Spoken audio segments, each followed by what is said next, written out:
Okay, always knight g4 is a And knight possibility. g4 is possibility. But can you play bishop c5? You mean rook f6 or what? Yes. No, g takes f6. G takes f6. No, but the bishop should stay on this line. Maybe bishop d2, just to target a5 if it's necessary. Sorry, when I pressed sometimes square immediately, there is an error drawing.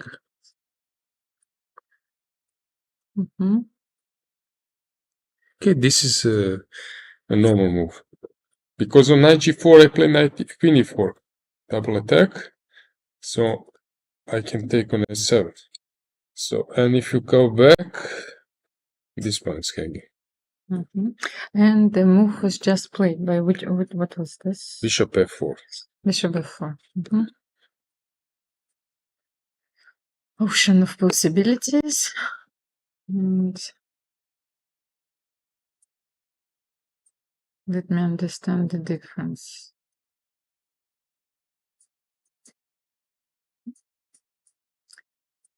Yeah, she got a bit outplayed, I would say, and now it's not an easy situation. Yes, so now we have a draw in Harika against Goryachkina. We can go maybe with the camera to check are they still in the playing hall.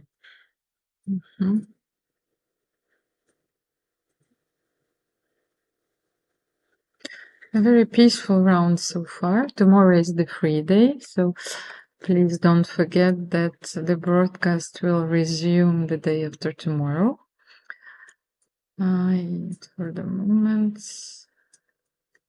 yes, this is the position of Kateryna Lagno and Batkhuyag. Yeah, Goryachkina. No, they left the playing hall So already. it was drawn, while Munguntuul against Lagno. Yeah, this is just a dead draw a6 and okay, she can h6, she can try to play g5 and then this kind of position. Okay, it's not a dead draw, it can move on. So our focus should be in Tan against Koneru.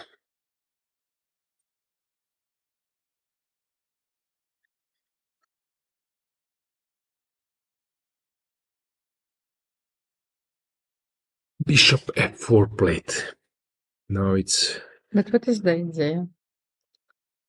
Bishop f8. Queen c7. It's an idea. Let's say that I lose a move. I think Queen c7 is the idea. Yes, because you want to take and play Bishop b6. Yes, and that's takes, how you win takes, rook a8, and but b7 is also hanging. Yes, now everything is hanging. Yeah, but bishop b7. This is actually one of those moments where you understand, because I've been doing quite a few exercises back in the days where you given the positions where you need to understand should you exchange queens or not.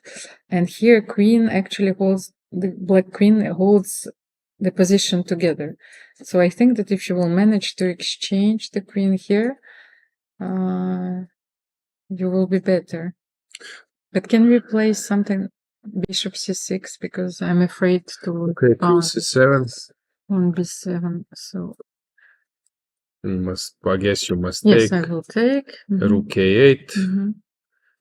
She played it. Bishop c6. Very good move. Probably the only was one. Simply winning before, so it was played out of the necessity. So yeah, tough situation, but I've noticed that Humpy is there when it's tough. She can solve even super complicated things. Bishop c6. This position is one of the most complicated, maybe. Okay, there were like few similar, but it's quite complicated, and it's not easy to navigate here, since whatever you touch, you're dropping something.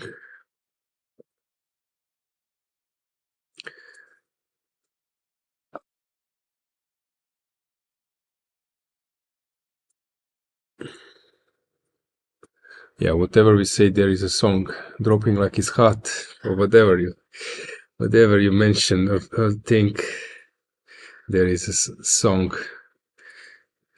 No, but I was looking at Humpy, and she was always impressing me by her posture, always very calm. She very rarely panics, and she's looking there like a sphinx, sitting there like a sphinx, contemplating the position. Okay, here we've got the stare. You know, she checked her opponent for a second and wanted to be sure that she's okay. But I think bishop c6 is a very good move here. But what I've noticed in men tournaments, they're standing up after each move. So here, ladies, they tend to sit more. That's my feeling. In some men tournament, you will see that just walking. I know Giri, whom else? Deak, especially every move he just stands up. I could even Magnus and some others. So after each move, they just stand up. But the thing is, I don't think that this is some sort of psychological warfare. I personally think that it's very difficult to wait for your opponent's move. Those situations are simply unbearable for me. So they're just evacuating the pressure while they're still thinking about the game. Like, it's always on their mind. Yeah, and they say that eyes are sometimes distraction. Yeah, the point is that you make your best move when you are on the move. It's not so important what you will grasp, and they're using these logics. I will move around, I will maybe relax, but when I'm on the move, I will just give everything. So I wanted to be sure if we can make it till the time control, or the interview is being prepared right now. Okay, let's concentrate. So bishop c6, that was very good move. So, you don't want to take on c6, bc6, and your knight, your proud knight is kicked out. So let's check once again. Queen c7. Queen c7 takes. Rook 8 is rook 8 forced. Yeah. Sorry. Rook a8.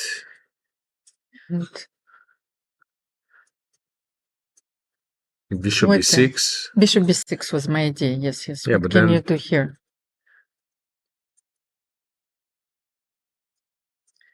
Because I forgot already that I wanted to play bishop b6 and take on d4. Just to show, that knight d4, the point is that bishop c5 is coming. So we are stopping this with bishop c5. With bishop b6. What can you do here? You're losing on d4. You can stop. Okay, but it can be tricky, Almira. This knight c5. Oh.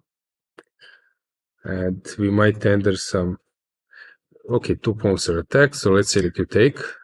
I take, you play d4. And if I move the bishop or take, let's say that I take and come back.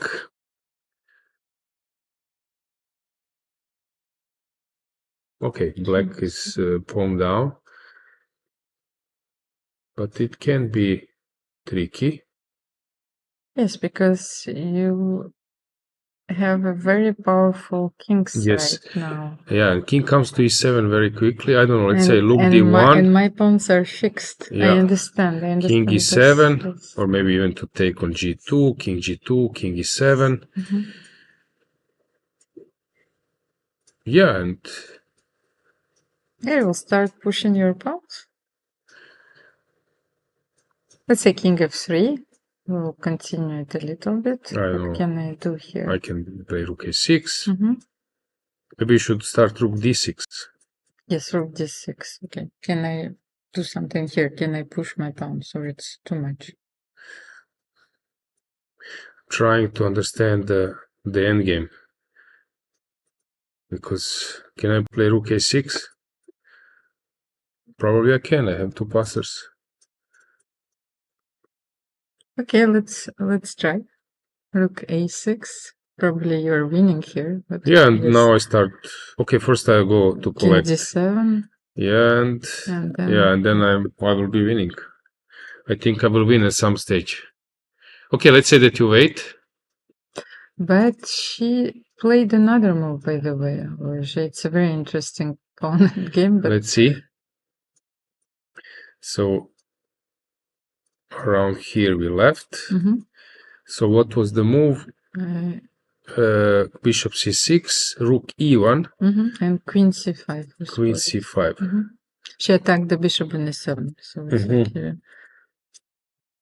you need to play queen c5 probably, unless you have something else. Because rook e8 was met by knight c7. No, you can't play this. Queen c5 was the only move? I just wanted to check here. No. You could have played bishop b4 or c5. Bishop c5. And rook e8, yes, was If you take, I take again. If you play queen c7, I again take, you take, I go rook e8. But this is upgraded version maybe. Do we have the interview? Okay, just wanted to be sure. Okay, so this will happen, and bishop b6, I guess. Okay, can I keep my queens on the board? I guess not. So takes, bishop c7, you play rook e8. Rook a8, yes. We have to protect the pawns. And what if I play rook e5? You cannot play b6. But they can play knight d7, no? That's the same. No, c5, rook c5, bishop d6. Okay. That's the trick. That's the trick, of course. So you need to go. Rook e5 is a tricky move. What else can I do here? I have to move my bishop. Yes, bishop Cannot b4, play bishop takes, bishop c3. And now bishop b6. Knight e7. And knight d7 here, yes. Rook b5, knight b6. Knight e2. No. This line continues. And two pieces are attacked. White is winning, maybe. I don't know. So maybe I need to play rook a6. Okay, anyway, you go knight. But okay, black is now fine.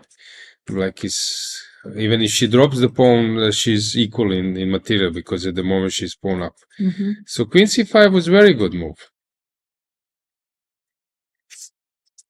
We will wait to see will she take that pawn. Let's see what is going on in Lagno. Not much. h5, and she will just wait with her king, with her rook, not to allow rook f6 check. What's going on in Bibisara? Wait. Yes. Just a second. Here, just to find a small chance, let's say you're waiting. And you will go g4? Yeah, g4. Okay. Just take, of course. I'm thinking about f6. Maybe you can't. No, but that's exactly what I want to say. Maybe you cannot take, because I will play h5. So f6? f6 immediately. This is a draw. Immediate draw. You take, I take, you take. Anyway, let's say like this. King g. No, king g6. No, king g6, f7. No, sorry. But what do you do here? No, I wrongly calculate. Rook f6. No. Wait. It's stalemate. Can you take rook f6? It's stalemate. Yes. So this is it. Yes. That's brilliant. I was thinking that this will happen, that rook f6, g takes f6, No. g6, but with the king takes... on h5, I remember there are always stalemate ideas in there. So rook f6, of course, because it took me a while to realize. So okay, but if I take, you mentioned that this can be an issue. No, it's not an issue, but you need to be sure that this is a draw. For example, if I play rook f4... No, but takes king h5. Yes. Draw and f6. So this is a draw. This is a draw. Hang on. King f4, king g6. I can take a king g6. Yeah. Or king g6. So if you go g4, f6 will... No, but then you can also take and rook e4. You just need to be sure that you remember all the classics, and f6 is played on the board, but I don't think that g4 was played. What was played? Okay, f6 was played, which is also fine. So she wants to claim that this is also just a draw. Hang on. Yeah. And I think the draw was agreed in the game between Elisabeth Paehtz and Bibisara Assaubayeva. This game. So they were repeating the moves. Okay, she wanted to place the, but why after knight f3, bishop c3 not? Wait, Luisa, because we don't have the board. Okay, it's not so important. Let's check the playing call a bit more with the camera. The drawing avalanche. Yes, today. actually, as I not expected, but I announced it a bit when I saw the pairings that it might happen that this round we don't have like clear players who are with white who will push clear. It's not the same if Lagno is black and white against the Munguntuul, if Goryachkina is black and white against Harika, and so on and so on. So we have 2 games left. Humpy Tan-Koneru is playing with the black pieces against Zhongyi, and okay, I think we will have we can go to Lagno against Munguntuul, because here I expect that the draw will happen, which will take us only to Koneru against Zhongyi. And this is a very instructive moment when let's have a board and camera back to Munguntuul against Lagno. Maybe we can just put the board right now. Not with us, but with full screen camera and board. Yeah. Because it's instructive to follow. So f6 demonstrates that Kateryna Lagno knows all her endgame classics, and this game is going to be drawn soon, but let me show you that after king f6 there's absolutely no way for white to get to the g5 square, so I can play king f5, king e5, let's say king e5 in order to keep the position. So you can play g3 here, but I will play king e5, and then if you play king e3 I will simply play king f5 back, and this is a draw, because if you will try to improve this position, then my king is in the square. What we call the square is, I cannot draw all these lines to demonstrate with the square, so I can play king f6, and you cannot promote your pawn because my king will always control the promotion square on h8. And nevertheless, I find that this is a very important moment, and it's always nice to have this demonstrated on the board. Thanks, Almira. I fully agree. We have rook f6 played, and yeah, without rook f6 you won't outplay, but you can try rook g3, rook g5, but this will lead to nowhere.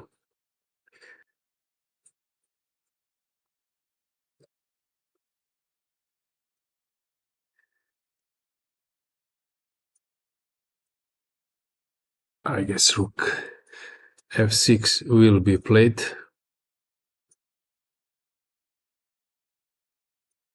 Both players know, of course, that this is a drawn endgame, but rook g3, king h6, maybe yes. Rook g5, king and then you wait. She will wait in this kind of position and just wait, move around forever. So rook g3, king h6.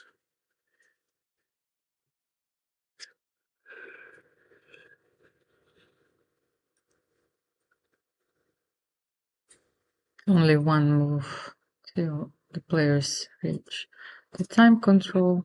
Okay, no need to stick here. I will keep an eye on that. So let's move to Tan against Koneru, where we have a lot of action. Yeah, and tension. So let's check that game with the camera as well. So bishop b4 played. It was probably the only move here. No, she because And he needs to play bishop c3. Rook f5 was the follow-up. Okay, black can play bishop d7 maybe, but this is complicated because after bishop b7, bishop f5, bishop a8, I'm taking on d3, but hard to grasp.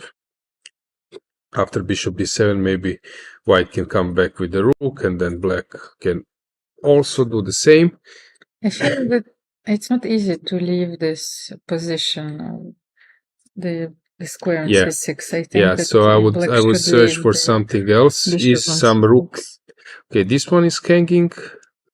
Everything is hanging. Yeah, is okay. King e7, knight d4. So knight d4 is a threat. She found the way to keep on fighting. You know, she didn't trade the bishops, and rook e5. Rook f5 is a very nice try. 5 minutes. And how many moves? Only 4 moves. Only 4 moves. But if you can't find like a move immediately, that means that the position remains tricky. You know, so what else can you do? Rook c8. Can you play rook c8, or we're losing something along the way? Can I play rook c8? I'm thinking maybe bishop d6 is the idea. And then if you take knight d6, and this is an issue because I think maybe I was thinking about rook a6, because if you take on d4, can I now chase your rook? Bishop d7 now. And you want to play bishop c5? If you go rook g5, I can play 6. If you go rook e5, I maybe can go again without this bishop c3 crazy stuff.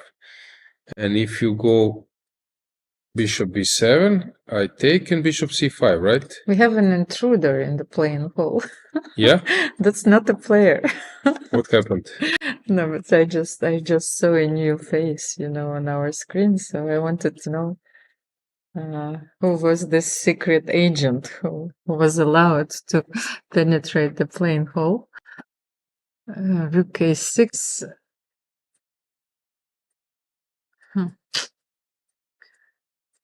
No, it's not easy.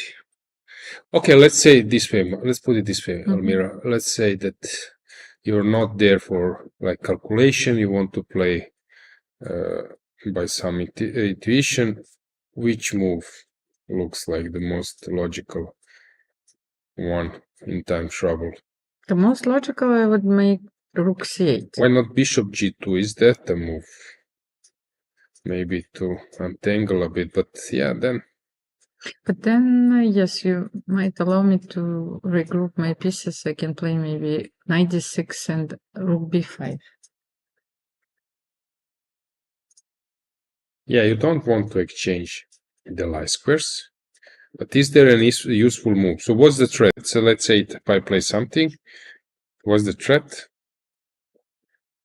Knight d4. Yes, we said that we wanted to take the pawn on d4.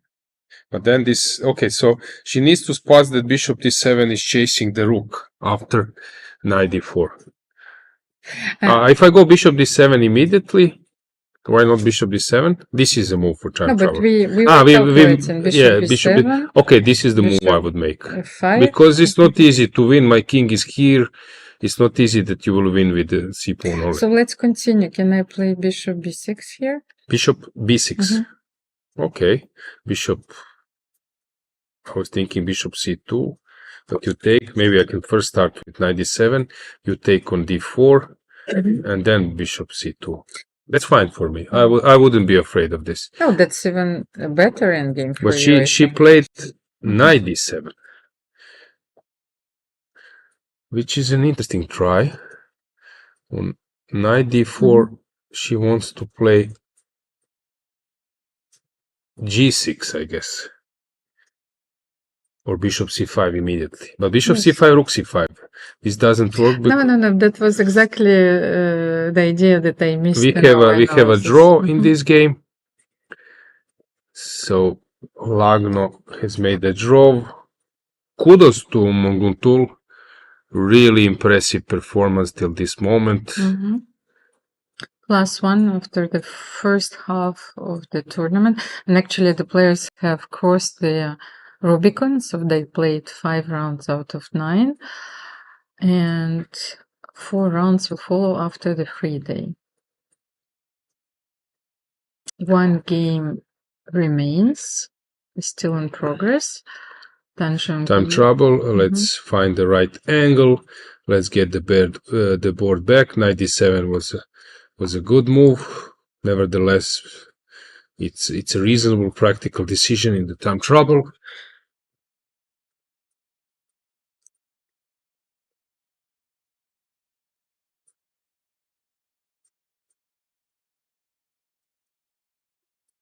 Yeah.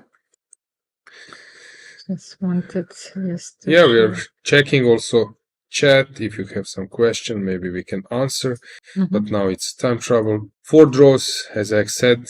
Somehow pairings for today matchups were not guaranteeing fire on board. But never mind. Nevertheless, games are very interesting still. 97, tough moment for Koneru, but Tan also needs to find a way how to keep the pressure going.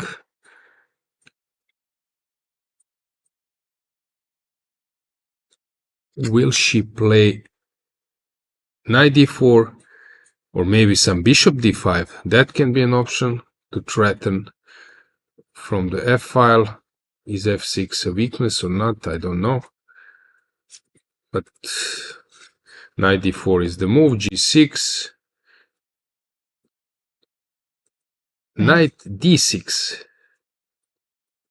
Okay. Also a normal decision, because you don't want to part with your bishop, although it's possible.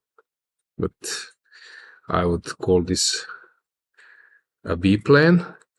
And after knight d6, f6 is an issue because knight b7 is coming, so you need to maybe first to take on g2, king g2, and I need to part. Okay, just to remind once again that black is a pawn up.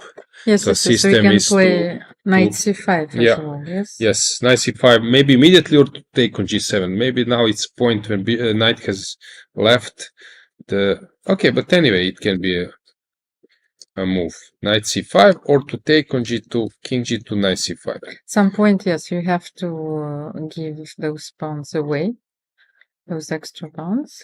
Yeah, I'm not sure which is the right way to move on. So knight c5 or to take on g2. Knight c5 or to take on g2. We have the secret agent right now with us in the studio. Okay. Hello. Hello. Maybe you can reveal your identity for us. Hi, so I'm Anna. I am a beginner from Belgium, and I discovered chess through my Persian parents, because in Iran it's very. Of course. And yeah, I saw that this event is new. It's not. It was. I didn't know about it, and I was like, oh, I can just come and watch and get more familiar with the sport. And come just and say hi to our audience. Okay, I will. Just stay here. No, just say hi like this. You can. Hi. Wait, they don't see. Yes, they see you. Can video bomb us. Yes. Exactly. Yeah. So it's a tense moment, but anyway, yeah, this is the point of this event, to gather chess enthusiasts, chess lovers, so welcome. Yeah, I think your work is very cool because, for example, I discovered chess through Anna Kremling and Magnus on the internet, so I think the game has changed a lot compared to. Yeah, Anna was here. She was having a wonderful interview with ago. Almira and her mother Pia. Played in this Yes. in a It's a different legend. event. Yes, Legend. of course. Yeah, yes. Yeah, but let's just finish the time trouble since it's really now getting So we are serious. having this. So bishop g2, king g2, and okay, bishop g2 was played, king g2 will played instantly, I guess. We might get the camera of the game as well to check what Tan is thinking. So bishop g2 was played. She can play rook f7 maybe, and then if rook f7, king g8, Yeah, but then bishop king g2, bishop d6, okay, rook so d7. Yes. so this is what she's calculating, right? Okay, this is maybe better for bishop d6, rook d7, bishop c7, rook c7. I have an active rook, and I will target those 2 pawns. I agree.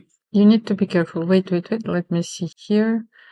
Now knight c5, I can move on with my plan, but maybe also something else. Do we like? I feel that you might lose maybe. something Yeah, because here. now rook is trapped. So she took on knight g2. f6, yes, So she took on g2, move. and knight c5 was played instantly. Okay, black needs to make as white only one more move, so I don't believe that we will have time trouble drama. They will make their moves on time. Do you think that she will take on f7 here, or she will? I think she will play maybe make bishop another b6. move. She will start with the bishop f6, because after bishop f6, when you take on b3 or d3, rook f7, king g8, you can take also maybe on b7 or d4. Maybe, who knows what's this? Bishop d6. Can I take this way? Can I play this way? Rook. You could rook e8. 8. I take on b7, but usually I believe in pieces here, so I wouldn't go for this with white. I think pieces are strong enough. So here she needs to. But what will she play here? I think this is just bad, because now after this I cannot play rook d7 because of knight e5, and there is attack on d6, attack on d7, so I will drop one of those 2 pieces. But maybe I can start with taking on f7, because you suggested bishop b6. Okay, rook f7, yes, king g8. Let's not waste our precious time and take on f7. By the way, can I take with a knight on f7 as well? This is also a possibility. You can. Threatening some yes, you can. But anyway, I think we will end up in this position. That rook from f3 will need to come back and protect d3. I think this is like realistic way how the game will. But I can take on b3. You take on and b3. You'll take on b7. I can because I have bishop b6. Oh, okay. Yeah, and I have a checkmate threat because my bishop is protecting. You cannot take on b7 because of checkmate. And if you take on d6, you don't lose a piece. Yeah, I run away with knight d6. Okay, so you can. Although this also is unclear, who knows who is better here. Probably black is not worse. So after knight c5, it's white's turn to decide. Maybe we can go full screen with the camera, because with the faces, because it's tense moment and last move of white. We will cover the idea behind after Tan makes a move. Tan-Koneru is super focused. 1.5 minutes. We can get the board maybe for better view of the position.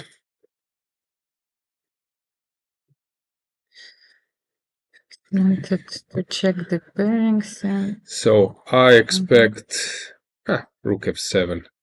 Yes, played, and king g8. No more drama, since they're out of the time trouble. Now she will stand up as black. Sometimes it's not so great if you are white, since after 14th move you need to stay, so you cannot go to the toilet because your opponent is first to do it. So let's move rook Yes. f7. Let's have a position. Okay, rook f5, rook f3, all those moves are now possible. If I go rook But why rook f5? you can go on the... Okay, I wanted to target this pawn. I have always the same trick, maybe bishop d6, or I can go maybe rook b5. I don't know. I want to target a5.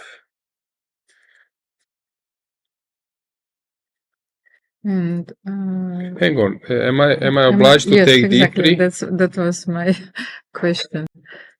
But can I? No, I cannot play g6 here because this is weakening too much. You can play g6. Why not? No, but because I wanted to play g6 and then to take. Rook And you don't d5. have your trick with bishop d6. So if I take... So take on d3, take on b7, rook a7, but it's always rook b5.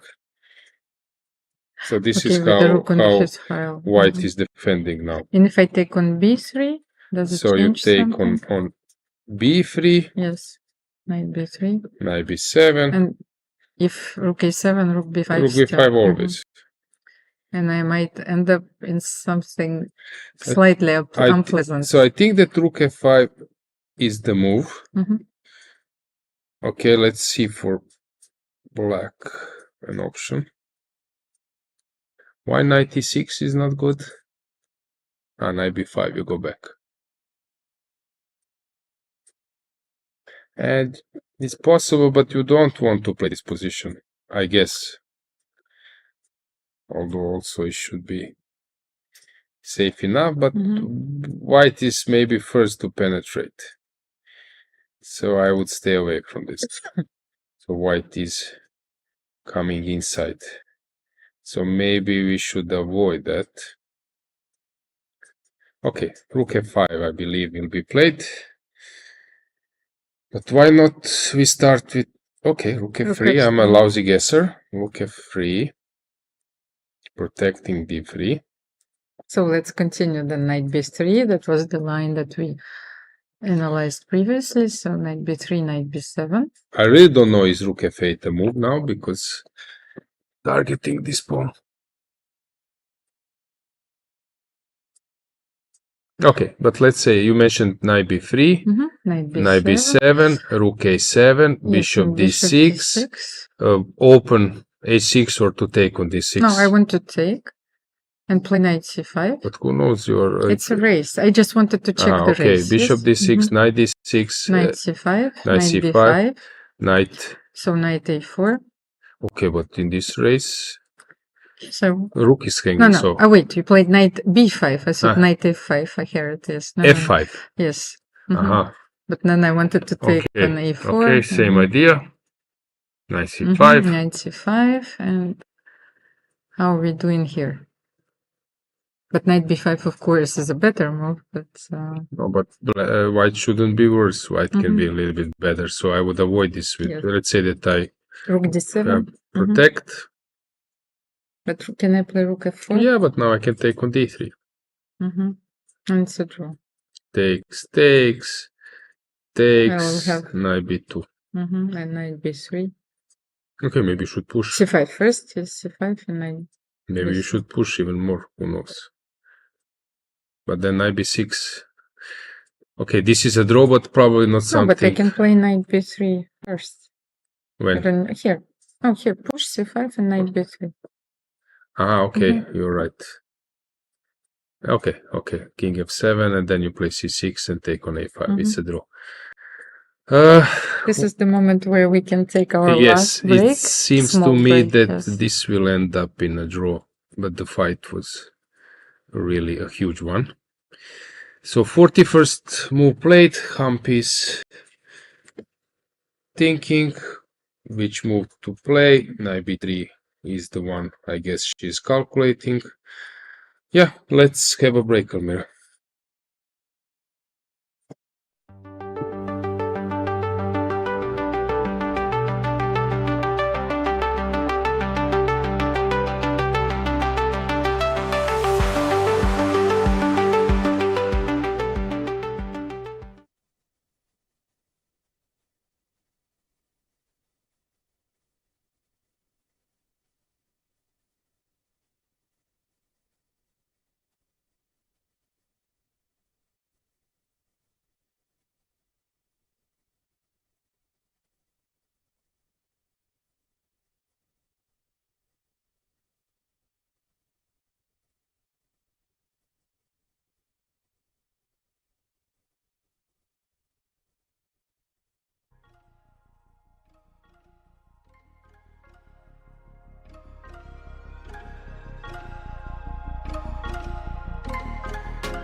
Dear ladies and gentlemen, dear chess friends, welcome to the official broadcast of FIDE Women's Grand Prix in Monaco. Welcome back, Alojzije. Yeah, one game left, and actually is taking the course we predicted. So after Rook F3, let's get the board back. Rook F3 was that first 41st move, first after the time trouble. Of course, Almira, we all know those stories that mistakes were made in 40th move, but then also in 41st, because sometimes you don't have this adrenaline and you relax a bit and you make inaccuracy. So Rook F3 was normal move. We were expecting Rook F5, but Rook F3 was normal move, and Knight B3, Knight B7, we spotted these tactics, which is very nice. And maybe we as the grandmasters, we take it for granted, while this is for someone, it's a really nice touch that it looks that white is losing a piece, but suddenly this combination of other tactical motive is saving the day for white. Yeah, basically on our level, this combination of motives, you combine back rank motive with the double attack or some I don't know, some other tactics, building a battery with unprotected piece. So I really like this concept, and it's nice to see how quickly they can notice it. Alojzije, we've tried bishop d6 in this position. Can we try something else? I was thinking about the move h6. Yeah, so it's take on b4. It's a matter of I would say like a tension, who will be the first one to break it. So bishop d6 of course is possible, but a6 want to say if you take on b4, I'm getting a really strong pass pawn. So who is the first one to concede the tension? And actually it was black. Humpy took on d6 and knight d6 was played. They are following our analysis. Knight c5 I think is going to be played right now. Yes, exactly. And then knight b5, yes, so not knight f5, which we tried, because knight b5 attacking the rook and the pawn on d4. What do you think? And then rook d7. Yeah, knight f5 was played, but knight b5 was also an option, but then rook d7. No, but I think they played knight b5. Ah, knight b5. And now we decided that rook d7 is more precise. Yeah, so that's why we go knight f5, but here is also possible. But it will lead to the same position. So knight b5, rook d7, rook f4, you take and takes, and we will get into this position. But okay, here c5 you mentioned, Almira, and knight b3, right? But maybe then knight c5 and you can even play c5. No? When? What? Why knight b2? Can we play knight c5? In this position. Okay. This is a more precise, but maybe I can come out. You go also king f7. Because the point is, if you go knight b3, I go knight a4. Sorry, knight a4, knight b3. And I'm still on time to protect my pawn. So king f7, but you cannot come to e7. Let's say that I come closer. But king e3? King f6. So you insist that I shouldn't take the pawn on a4. What do you think? Knight c6. Knight a4. Knight a5. Okay, it's a dead draw, actually. It should be a draw. Maybe at some point I shall play g5 and h5. Yes? So this is the most likely outcome if black plays rook d7. And it's a move you want to make, I guess. Yeah, I think now she will burn. She played rook d7. So it's the moment for white to play the rook f4. She will think a bit. We will now have some time to talk. Maybe it's a moment, Almira, to combine your passion for art with chess. So how was yesterday? At opera, it's not that you will go every day to Monaco's opera. Of course, it's first of all, it's one of the most beautiful buildings in Monaco's architectural landscape. So when you enter those buildings, you certainly travel in time. And if you take a picture, and people are dressed and, you don't see their phones, that you can easily say that this picture was taken, 100 years ago. Yeah, you can go in time machine and go to history, right? And then, of course, yesterday I realized that Wagner's opera is not a blitz game. So with which opening you would compare this Wagner's No, opera? it's not even the opening. It's, let's say, it's like the classical chess. Wagner's opera is something that is fully consuming, your whole being. And it was the first time that I love opera so much and I've seen it all, but Wagner was somehow escaping me. So yes, I had this possibility. So it solicits your whole being. It's like a chess game, and the story is very interesting. The performances, the mise en scène, yes, so everything was incredible. But I knew that I'm going to be put up to go through a test, and I think that's Elisabeth who accompanied me yesterday and who lost her game. And I made the joke that, she realized that her defeat was not the worst part of her day because she had, it's not a lyric, composition. So you have to be concentrated for 2 hours and a half. And so it was the first part, I think, of Wagner's tetralogy, what we call the Ring of Nibelung, and the prologue we saw yesterday, which is called, I think, in German, like Das Rheingold, if I pronounce it correctly. So a lot of philosophical premises in this opera, existential questions, but I'm not sure that I will survive the Valkyrie. So let's put it in this way.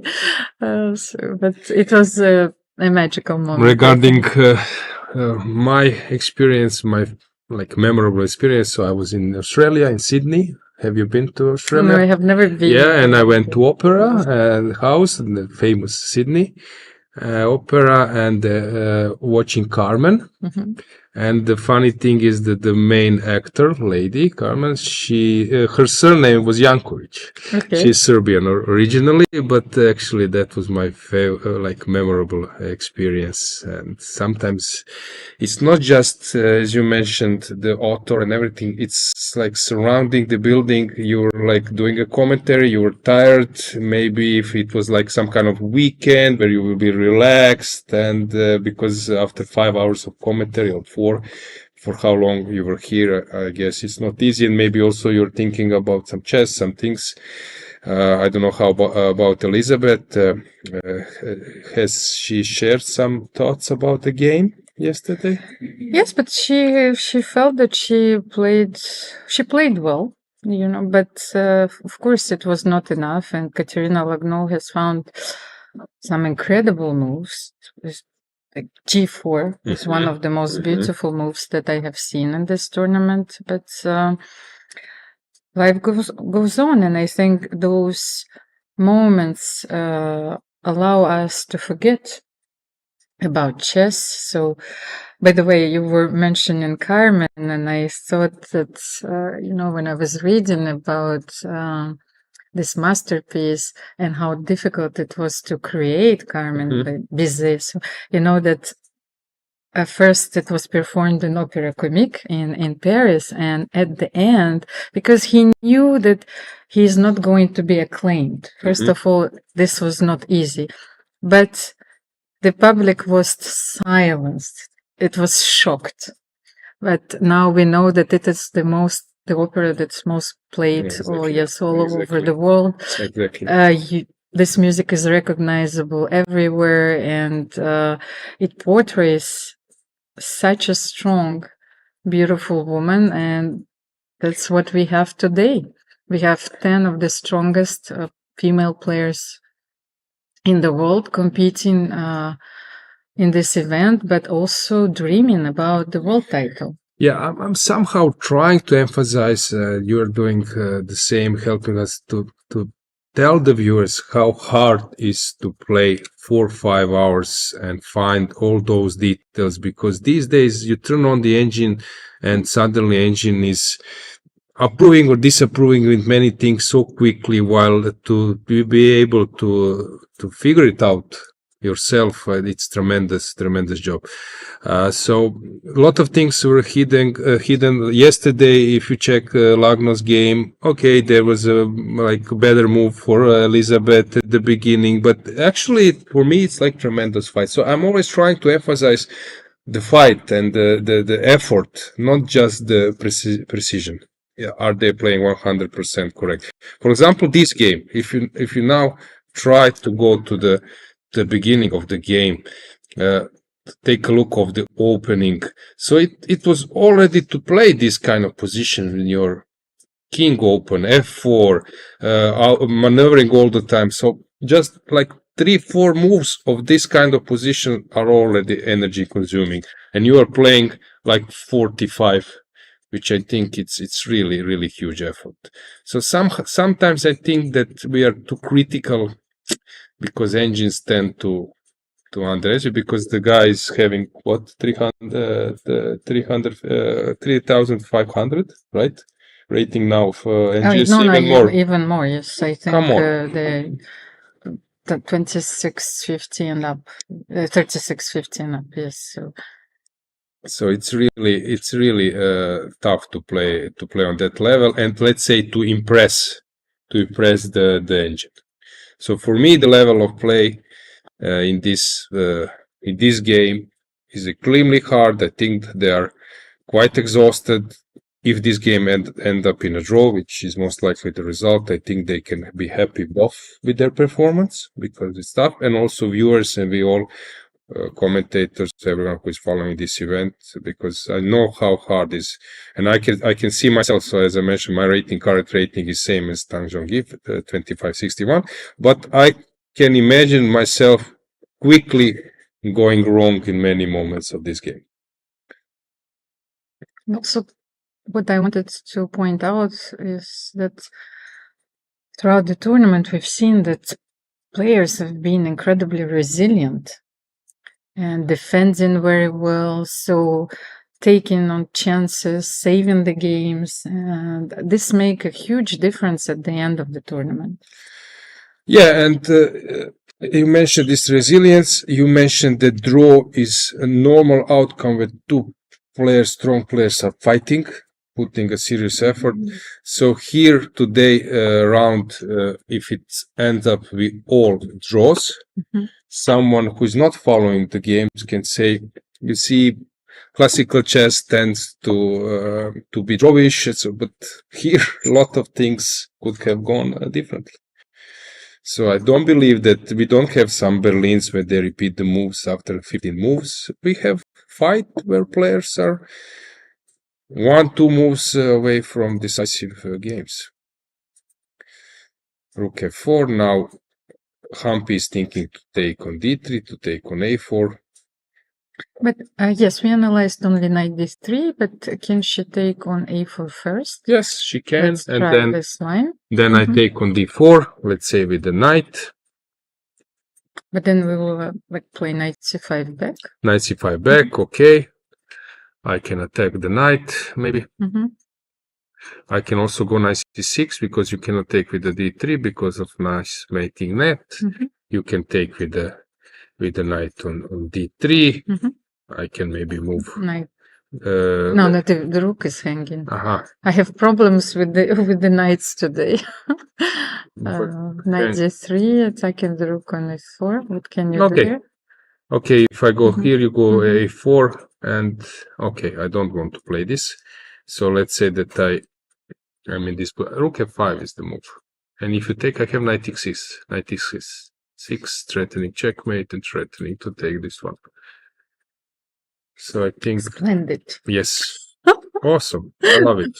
I love it. So she's calculating all those lines. After knight d4, knight a4, do I have anything besides taking on? Okay, I can maybe What can you do? start pushing c. Is this an option? Knight Knight b2, b2? I push. It can be dangerous to allow Wait. this. No, wait. Can I try something else? So c6, c7 is coming. Seems like all my games against Maxim Legrave and Blitz, no matter what position I do have, he's going to trick me. C5 At the is end, coming. C5, C6 is coming, so I start to have this feeling that I'm going to blunder. Okay, let's move the rook. Rook f7 because you won't lose only with the But pawn rook and f7, yes, you're right. Okay, rook f7. She will move the Rook d5, but then I'm on f4. Then it's tempo. So knight g3 and knight f4 check. Okay, maybe then you have to take on f7. Okay, yeah, rook f7 is pairing the threat, I think. No, knight d4 is the move. She's thinking. The well moves. Is there anything in chat? Any remark? Because we are happy to answer. If you see something, we are here. So just to remind you, tomorrow is a free day. Is a day where Almira will prepare her transfer to Basketball Club Monaco, right? No, actually, there have been some changes, Alojzije, since, well, I think the organizers couldn't find the appropriate form of this friendly meetings. It's not easy for us to have even a shooting competition. So actually, there is going to be a visit to the opera tomorrow, so you can walk on my footsteps tomorrow, and maybe something else together with the basketball club. But for the moment, I know that there is a basketball match. I saw it on 25th, but of course, ladies will be playing then. Okay, I think we are steering the game towards a draw. And both clubs, yes, what I wanted to mention, are very successful. So it would be interesting for me also to watch one of these games. But I guess, but when does it start, by the way? 8 p.m. 8 p.m. It's possible to catch it. So this time you're running away, yes? We will see. You're leaving me alone. Okay, so knight b2. Or knight c5. No, knight c5, you said that king f3, like some unnecessary complications. So knight b2, you're forced to play c5. Just one thing. Now it crossed my mind. c5, I take, you go knight b3. If I take, can you take? I had this idea in mind, because then you cannot play. I go king f7, you go king f3, I play king f6. Let's say king f4, I push. What do I push? g6. Okay, because I push g5, you go. Okay, I can push but g5. Even this is king possible, g6. Yes. What else can I do here? Let's say. Okay, maybe you don't need to play. Maybe it's better. No. If you go king e4, maybe I don't know. But what will you do? I will play knight a4, knight c5. Okay, maybe no. How do you wait? Knight a4. Knight a4, I push h5, king f3, king f5. Yeah, I won't lose this. I wait, or I just wait. And then I can maybe give check and come back. I cannot play h4 here, or this will be losing. When? No, here. With white? Yes, with white. You were thinking about this position. Yes. I wouldn't. Okay, let's leave the but we have a move. Okay, we'll now knight b3 play it. This is exactly the position that we are analyzing, and will Humpy test her opponent and play knight c5? But we have the answer. King f7. King f7 is played. c6 or king f3. Probably c6. But why not king f3? Okay. King f3, Yeah. king e6, king e4. Yeah, it's also depends what. But then I can no king e4, knight c3 check. Okay, you and we're king d3 then, yes? So then you can take on a5.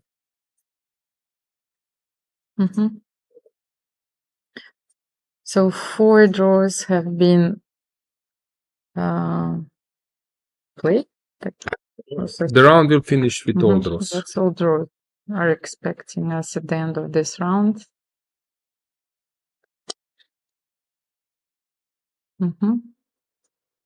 Here are the results. Yeah, these are the results, all draws. Pairings were actually today not in favor of some big risk.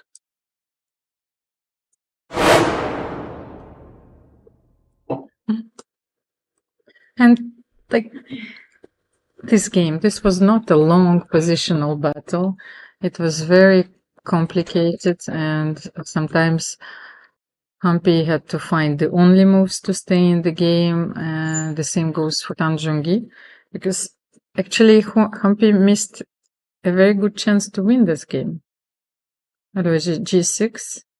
When Zhongyi played f6, we realized that g6 that after would have offered a victory. Chances for victory. Yes, after the openings, she sort of outplayed Tan, but then Tan, I think, was the one who was pushing, and actually she was really doing it well.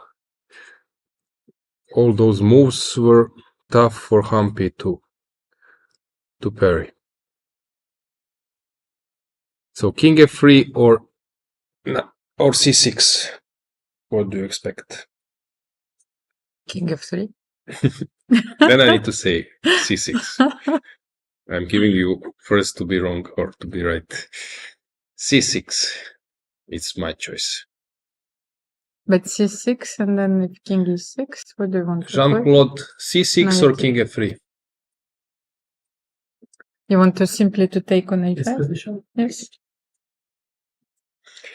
Jean-Michel, c6 or king f3? So I was King right. f3. Well, Mira knows the job. So be careful what you wish for, because soon we are going to have a conclave, and you're not leaving unless you will have, King f3. the right color going out of the chimney. So let's King e6. wait Okay. for Humpy's decision.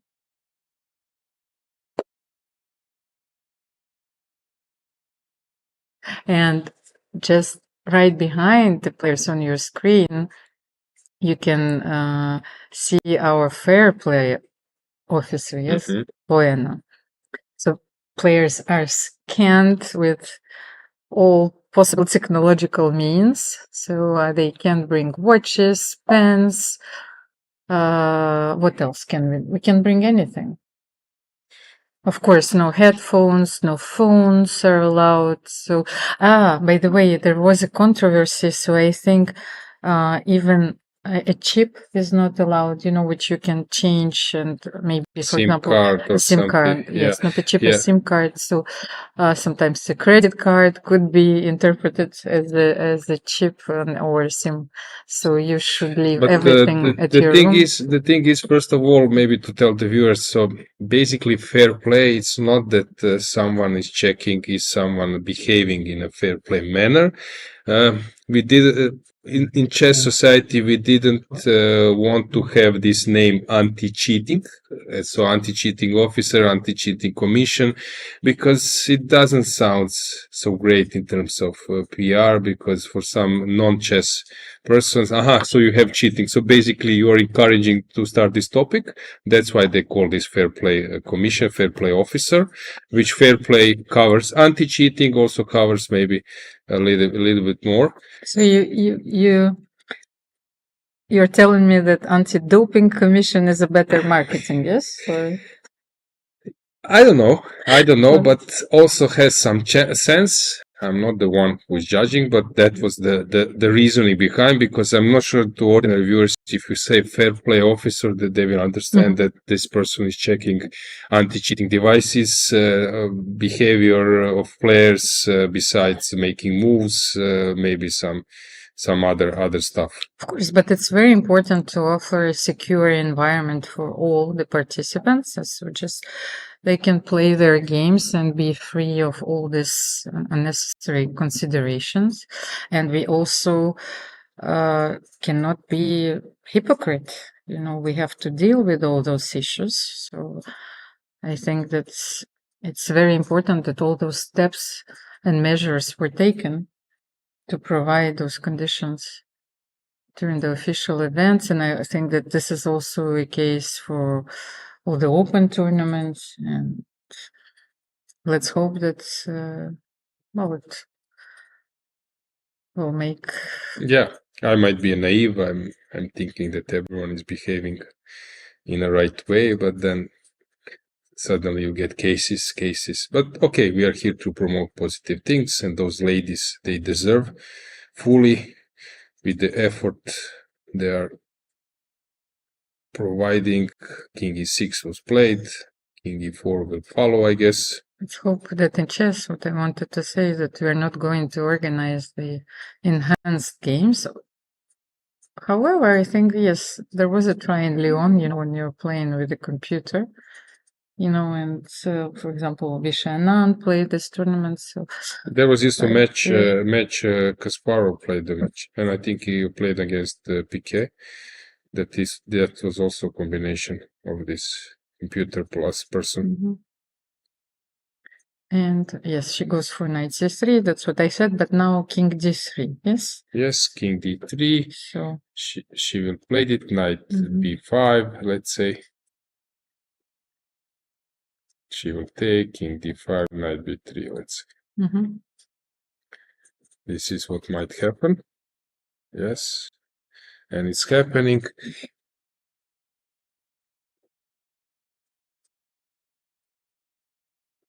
Okay, Humpy is on better side of the draw, but still.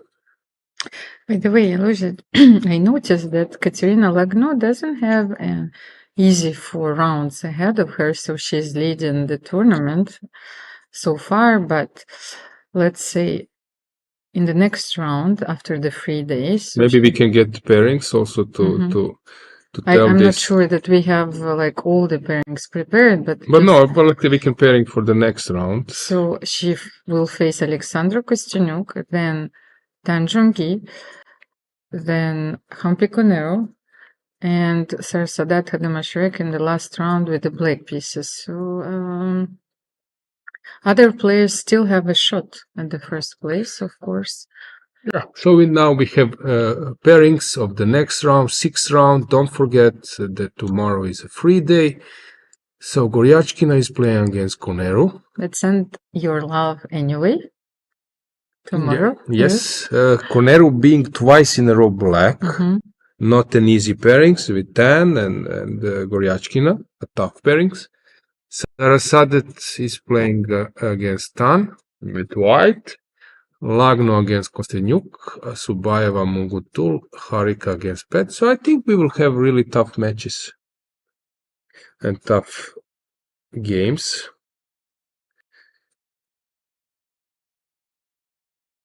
We can maybe also give standings, because not much will change. So we will have the same situation if this game ends up in a normal way. Oh, I need to play knight b3 right now, of course, because knight d6 is not necessary. King but she c6. can also play c6. That's what she's thinking up to. To decoy black's king, and then white can march on the other wing. No, but I thought, okay, you can play knight b7, king c6, knight d8, king c5, knight e6. Just, something like this. And then? And take on g7. No, and Yeah. This with the is draw. good. So she can start with that way. Just I use the d8 square. But I think that black will just place knight somewhere and start pushing g5. I hope, but you cannot win that. So I don't see anything dangerous.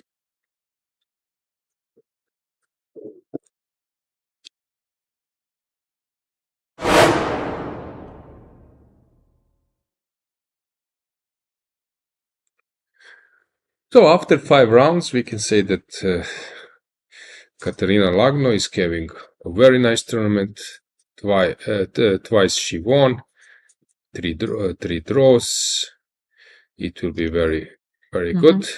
Yes, and we are waiting for the game to conclude, but if the draw will happen, then Humpy-Koneru will have 3 points and Zhongyi will go to FIDE with 2 points only. Yeah, so that means that Humpy will join Sarasadat and Batkhuyag with 3 points, so they are right behind Kateryna. You see, before the start of the tournament, if someone would have told you that Zhongyi is not going to score a single win in the first 5 rounds, you wouldn't bet on it. Yes, exactly. But here we are. She is challenger for the world title, but in this tournament things have been going sorry. She's been concentrated for a while, so things were not going her way. We can say that maybe we expect a little bit more from Goryachkina, maybe half point more, maybe Kosteniuk as well, half point more at least, but things are the way they are, but we cannot say that there are some super surprising results.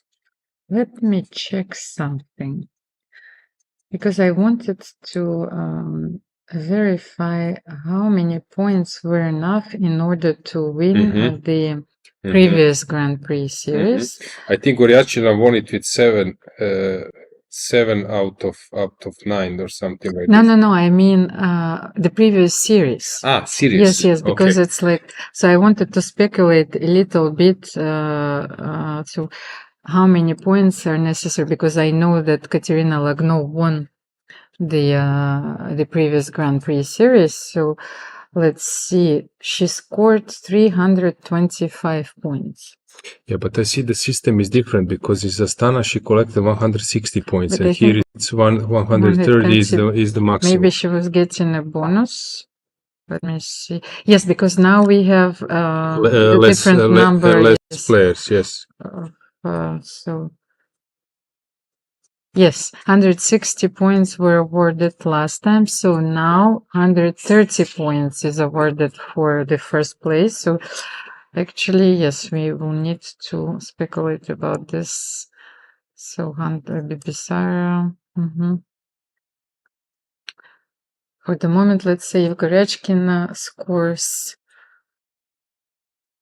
70 points here, she will have 200 points after this tournament. Alina Kashlinskaya cannot participate in other events, so she will be a clear favorite, although Stavrola Tsolakido can also improve her standings, and she was a very stable performer during the last Grand Prix in Georgia and Kazakhstan. So I don't know. What do you think? I think that Goryachkina is a clear favorite, of course, but we need to wait for Lei's debut in the Grand Prix series. She's going to start with the Grand Prix in Cyprus, and then maybe we will have a clear picture. of the standings. Yeah, and as you mentioned that Kashlinskaya is substitute, so that would be tricky to see because she won the event. Mm-hmm. She would have a clear boost. The thing is, it was a bit strange because Regina Pokorna said she couldn't play one of the events. She said she can only play 2 events, and then Elena Kashlinskaya played this first event in Georgia, but then Regina was replaced by Olga Badelka. So it might affect the standings, of course, and the category of the tournaments, but it is what it is right now. So as you can see, the next Grand Prix in Cyprus will start in 2 weeks after the end of the Monaco leg, and Goryachkina will play again. Dronavalli will play another tournament. Elisabeth will also play there, and so they will be joined by Leitingi, Muzichuk sisters, Anna and Maria, Nana Dzagnidze, Divya Digmuch, Tsulaki Dostavrula, and Olga Badelka. Almira, I think we should go back to the game combined with the camera because there is a tough moment for Tan. Of course, you can see with Engine Baron who is following the game with engines, and engines are saying that it's a dead draw. But take a look what she needs to calculate. Let's say that I give up my knight, which is actually the first choice of the engine. But I want I would never give up my knight. Take a look. King e5 or king d5, king a5, king e6, king b6, king f7, g5, let's say king f6, g4, king f5, knight, let's say, I don't know, knight d4, takes, let's say knight e6, and now you need to be sure that you will be on time to so, no, h5. Yes. Of course. So it reminds me of Reti, and you are on time. studies. You are on time to catch the pawn, etc. But come on, to calculate so far, of course, it's possible. Other way would be to forget about your pawn. You play like knight somewhere, king c6, and you can exchange this way. And you need to be sure that you will draw that one. It's same like Lagno versus Munguntuul, more or less the same. I think this you can, because at some stage h4, h5 is the system how you sacrifice a pawn and make 2 pawns, but pawns on the edge of the board. And third would be that you don't do it and you just play with knights, let's say like this way. I don't know, that kind of position. So you have triple choice. Which one you will go for it? How much time? 13 minutes. It's also, as I said, shows some way of style, character. It's not an easy, if you ask me, it's not an easy decision. And it's sort of hidden because the engine is screaming that everything is drawn.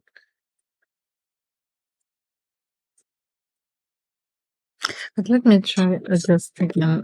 Let's king e5 if you say, even though like so king e6, of course. So let's say king b6. No, like king f7. Sorry. So g5. King f6. Also g6. Hang on. If you play g6, you need to be sure that you will collect an attack on the right. And the knight will not protect yes the pawn. But you will always play h4. Let's say knight d4, I will take g5. King somewhere, g6. Knight e6. Okay, So here king h5. and h4. So if I come here, you are also on time. And Okay. king g4. So this might be possible to calculate. So g5, king f7. Because now it's not good. Because No, because you can play in h2, g4. No, maybe you can start with g4. No. No, you can't? Why? And what And I will again approach the knight. Ah, okay, I need to start. Okay. So that's why king knight f3. And maybe this is something. And I'm on time to And protect. king e4, yes. So you shouldn't take the pawn on h2. So you should play But why can't I play king king f6? f6 is the only move. And now is the difference. If I play h6, you're faster. And you are on time. I cannot So we get the same position. go to e4. But I don't know, it's not so simple. Especially when you're so tired. Yes. I think this is a really challenging question. And I would be a little bit unhappy. And then this mindset I was telling you about, what to do, that's a chess life. That it must be hard. You need to deserve sometimes things. So this is a test. You need to stand it. So somehow I try to compose myself. But it's tough. Wait a second, but here, one. Hang on, this is position. Yes. You want to find something simple? No, yes, I want to find something simple. So let's say like 98. I wanted to use the same route. So let's say, can I get closer to the king e6 and being pawn down. Oh, but then no, king e7, sorry, king e7. Okay. So king e7. Yes, and now, well, it's still a draw, of course, but it could last for a while. So 95, 96. You think that it's possible to avoid pawn endgame later? In this position. Maybe it's better to immediately change and go to endgame, but maybe it's possible. Because I can go always some g6, knight f5 or something. Yes, but even if you go g6, knight f5, and then I will always wait and sacrifice I agree. my Okay, knight. maybe this is the best. Okay, so she's taking your footsteps. Knight c4. Yes, I think she wants to play the knight endgame. And 95.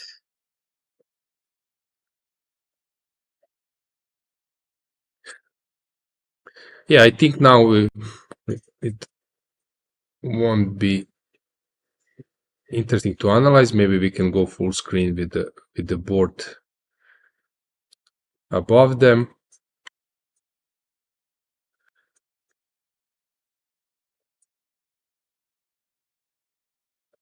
Maybe Etienne can provide us full screen with the board above them.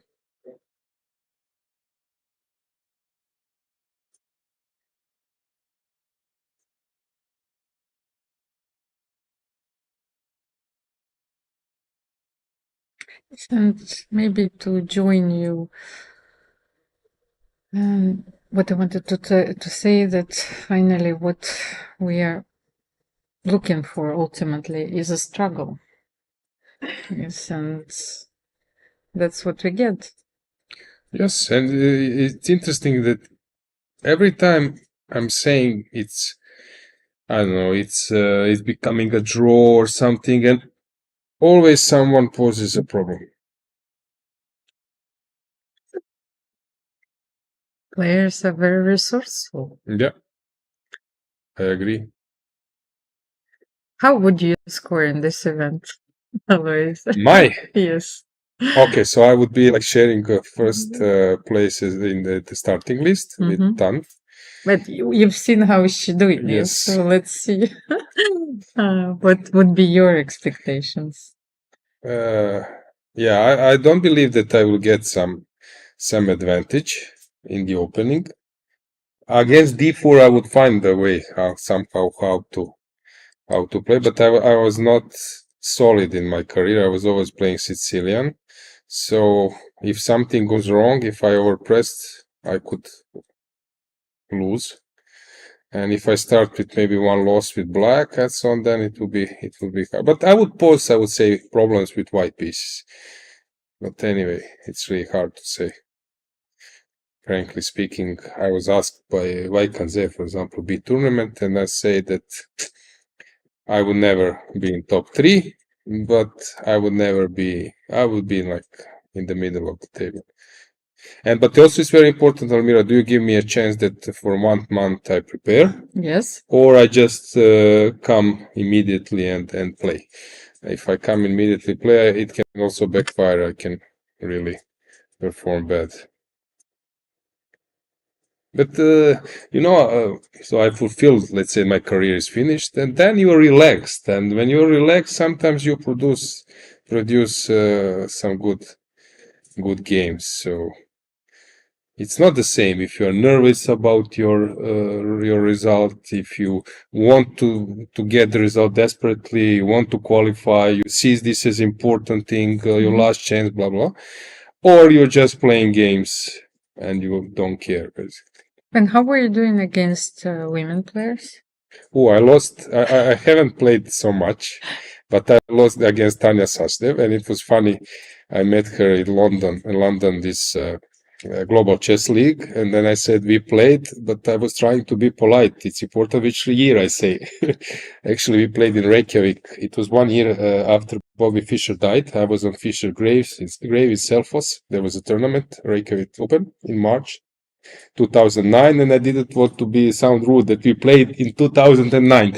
So I said we played in 2014, 15, I think. Yeah, because with age, you never know what is polite. But you lost. I lost. I lost with White. She didn't know the theory, but we have a draw. No. No, they're just so she didn't know the theory, but she was fighting. She was really fighting. So I lost against her, and there was one round robin in Croatia. I was not a GM at that time, but they invited 2 or 3 ladies in that round robin. So it was like IMs plus maybe 2, 3 GMs. So they would have a chance to for a GM norm. And I think who was playing, I will try to recall. You will need to give me some time because these are the IMs. I think IMs from Russia, but I will need to recall because they are not playing for a long. Maybe something like Matveyeva or something like this. There are that type of surname. Matveyeva is a very strong player. Yes, she was an IM. Svetlana, maybe. Yes, she was an IM. She was 24 for something. Kovalevskaya. Yes, Kateryna, another 24. She's freakishly 50. strong. Yes. Yes. I think I made 2 draws against them. So you survived. I survived. But actually, yeah, it was. I played some blitz and rapid against. I know that Chmilite, I think she's my age. That there was some blitz tournament in Spain during European Youth or World Youth, and they made like a side event blitz, and I was thinking in blitz I will be skillful. Come on, she was faster twice than me, and I lost, I think, or maybe I drew by I was totally lost. So may I assume that you performed at your expected level during those games? No, I was always having a tough time, and I respected a lot the way how they play. For example, Kosintseva sisters at some stage they played Rouser Sicilian, which was I playing. I wrote a book about it together with Kozul, and they were doing like very well. Kosteniuk was playing Rouser Sicilian, so I was following their games. Yeah, I think I won against Paehtz. She's in US now. Yes. Yeah. I won in Aeroflot Open against her in Rouser. Okay, it was normal. I cannot recall something. Let's say you were fighting. Yes, and it was not an easy job. The 26 has been played now. But I would like to emphasize that I think that some of those ladies, they have like a top level preparation. People tend to underestimate how well prepared they are. They are basically on like very, very top level because they have coaches as well. They invest a lot energy, preparation, and for example, I 25-61, but I'm not playing a world championship match. Tan is playing world championship match. That means that you might get some resources, as you mentioned, they're sharing. You get some opening secrets. So they're really well prepared. They're really well prepared. They know a lot of. Sometimes I was watching their games when I see, wait, this is like a novelty. This is very strong, and so on. So I think this level of preparation here, it's really high. It's not like an ordinary grandmaster, let's say norm tournament or whatever. This is much higher. And here we are, because we actually we were analyzing this position. So how can you improve this? With black, Actually, yes. this was the wise choice, Almira. I can say that you predicted well that this is the best way to move on. So Not to risk, and king you're basically d6, and I think that they're going to repeat, but I shouldn't say that because Humpy can still play knight e7, but then king e5. she can play h6 Yes. and then play for a while.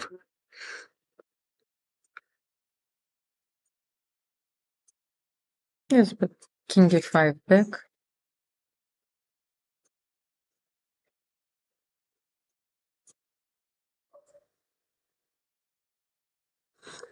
Tan was checking something, but she was checking.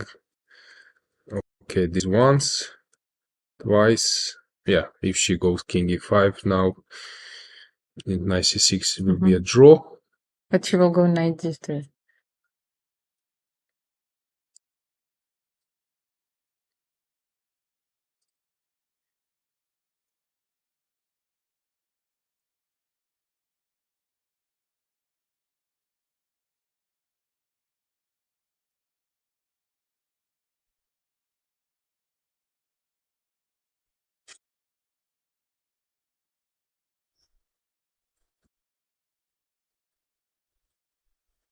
I don't know, average. Okay, first round, Tan played what, 40 moves? No, less, 30 moves. But actually, she's playing. She's playing long games, Yeah, of course. very long. Yesterday, 90 yes, something against against Munguntuul. How many moves? Like 70.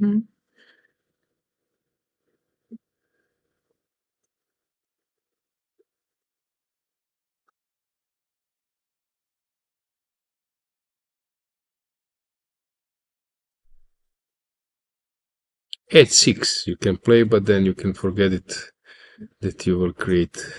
H6 is probably. No, but h6, knight d6 check, knight e4 back. Yeah. You have to go to f7 because otherwise I will play king g6. So she's playing king e7. Okay, but after knight g5 you need to play h6, so this is just postponing.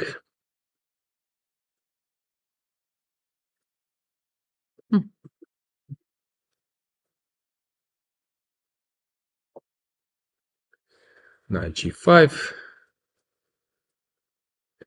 h6, maybe even knight e6. Probably no need for that.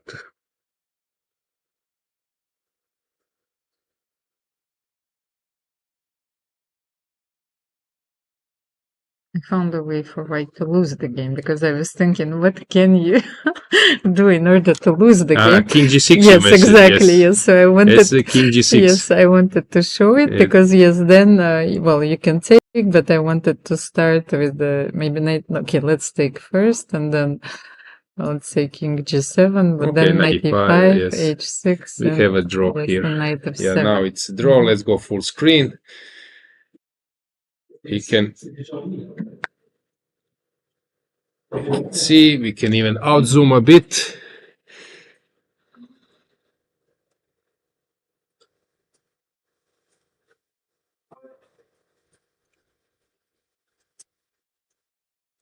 Yeah, all draws. But what to do? It's not like some opening move repetition. It was a really, really tough fight. Congratulations for both. They did a really entertaining job. So 5 draws in today's round, the 5th round, and we have 5 draws. Tomorrow is a free day. We will be very happy to welcome you like in a day. Yes, the broadcast will start at the same time. You have a role, Almira, to update our dear viewers with the free day activities. Maybe Jean-Michel will help me with the final, you know. After the free day. Not the opera. Non, il y a des représentations. So because, you know, there are scheduled operas even for tomorrow, so now we will visit the Monte Carlo Casino, which is also very beautiful, but what else? 5,000 euros per each player to visit, and it will be fine. Oh. Okay. Can we play a poker tournament? Okay, so thanks for following us, and rest a bit tomorrow. Maybe you can check the games you haven't followed before, and we see us in 2 days. And please stay tuned because there will be an interview, I think, coming very soon in a few minutes. And, Tan Zhongyi or Humpy Kosteniuk will share their thoughts about this game. And see you in a while. Yeah, see you.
Okay.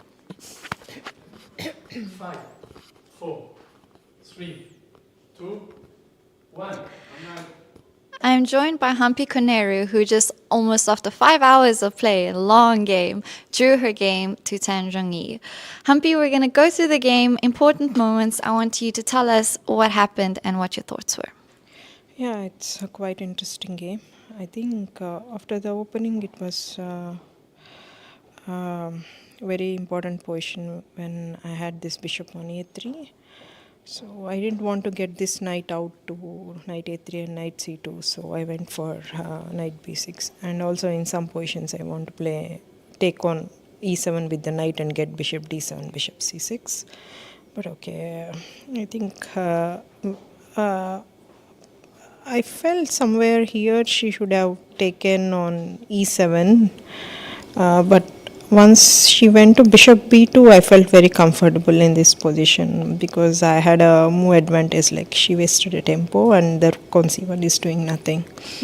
So No, all these moves are very logical. Yeah. This knight on b5 looked very strong, but it's doing nothing actually. Okay, it's d4 is under attack, but basically it also needs the support in some positions. Once she plays the a4, like queen side, it's completely blocked, so there is no pawn majority there. So I felt this was better for me, and I want to get this knight f5. So yeah, till here it looks very normal. Yeah, I think, yeah, f5. So f5, and if rook into e8, I could go I could go just rook into e8 and queen f5, knight e5. So gf5 is the move. Yeah, if queen g3, I go bishop g2 and f6. Oh, sorry, bishop g2 and then queen c6 check. So yeah, here probably yes, I considered playing g6, but then bishop queen g3, take queen c6, here king g1, knight f3. So king h3, this is where I got stuck in the game. Like, okay, I couldn't find how to continue here. Queen e6, I felt like king h4. So walking. Yeah, but that does not feel better for problem. This was my problem with the board, but okay, now I see engine is saying h5. Yeah. So rook takes c5, and yeah, this like I didn't consider. Okay, I saw weakly h5, but I wasn't in depth in this position. So yeah, this is what I missed. Yeah, knight g4. Yeah, rook e8. Rook into e8 again. I think queen g3 was the move which I was considering. Okay, again h5. So this is what I'm missing in the whole game. Yeah. So just to capture this pawn I took, but bishop c1 was good move. Like now though I had a pawn, like there are a lot of counterplay, and it's quite dangerous position for me because of the piece placement. My rook is not in the open file, so pieces are a bit misplaced here. So did you feel like you had the advantage after f6 and that you lost it at this point? Before I felt I had advantage, but here I felt like I was in trouble. Like I need to find the right moves to play this position, because losing one pawn on b7 and d4, like this endgame is going to be worse with the queen side pawns rolling. So here, yeah, this is tricky again. I saw bb4 is met by bishop d2, because here bishop into d2 is queen e7 and c5. So okay, I have bishop b4. Interesting. Okay. But of course direct c5. Yeah, now queen e7. Yeah, now queen e7. Yeah. So here, I just saw this queen c5 and I felt this endgame should be fine. But then, yeah. By fine, do you mean equal or a bit better? Equal. I didn't consider as better because I'm still suffering with the piece placements. Like my pawns are loose, because there are some tricks over here. Like here, like I couldn't play knight d7 because of rook into c5, knight c5, bd6. So I had to go bb4, and and now again she's threatening to take the pawn on d4. So yeah, here the board I felt this was the right move to play, because again I don't have this bishop c5 because of rook c5, and if g6, yeah, I want to take on c6, yeah, gf5, knight b4, and this is going to suddenly white's winning, yeah. So I was considering of taking on g2. Oh, 1 second. After knight 6, yeah, I have bc6, but here I saw something. Wait, bishop c6. Yeah, gf5, bishop a8, and this is one position. But I'm sure only black is suffering here. Yeah, with the bishop pair. Yeah, I was worried about this knight d4, and after knight d6, yeah, now I felt I was okay. Like, I think this, once I got this knight to c5, it's Just a completely draw. fine. It's a draw. So it's just like, here, if I take on a4, like, just, White's move. sorry. If I take on e4, knight d4, knight c5, even rook to f5. Yeah, here, because if you take on d3, then knight e6 and take on a5. So Yeah, it's basically never keeping nothing. the pawn. Yeah, I think this is where I really missed in this position. F6. Yeah, I completely, here I overlooked the continuation for black, yeah. Yeah, but still not easy one. I mean, even giving up a piece in this h5 variation. But you both continued to play, like on, were you hoping for something? Sorry, I didn't get you. Both of you, like the game kept going for a while. We just played it, that's it. I think both knows that it's equal, yeah. And how do you feel now going into the second half and finishing the first half of the event? I had mixed games, like there are some games where I was worse, then I survived. Like today I was better, but then I couldn't. Yeah, it's a mixed kind of a play, but I think still strong games to go ahead. Yeah. And tomorrow's rest day, will you be resting, mentally resetting, seeing Monaco? What is in the cards? Yeah, I'll be going out. I think the organizers have planned something for us, so I'll be taking part in that. Thank you so much, Humpy. We'll see you tomorrow at the rest day for some fun activities, and good luck for the second half of your tournament. Yeah. Okay, bye. Thank you.